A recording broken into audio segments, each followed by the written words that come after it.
All right, here's one that a lot of you have probably seen is people use a gem torch on jade. A lot of people are using it wrong. I'll just show you the concept here. Is there's that green glow around. So this isn't an actual gem torch. This is just a flashlight. Gem torch works way better. But ultimately, what you're supposed to be looking for as a gemologist or someone that's buying a very, very, very high quality piece of jade is the black dot inclusions, those concentrations of iron. So when you put the light on, you'll see them highlight. And the idea is that the light helps you see deeper into the stone. So let's say you're making a piece of jewelry or bangle or something. You can use the light and any black dots that you can't see on the surface visually with your eyes, you'll be able to see glowing underneath thanks to this light. See the black dot there? And you can also see them deeper as well. So in gemology terms, we're trying to get an inclusion-free stone.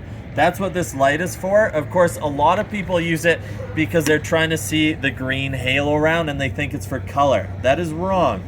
You do not use it to check color, you use it to see the depth in the inclusions.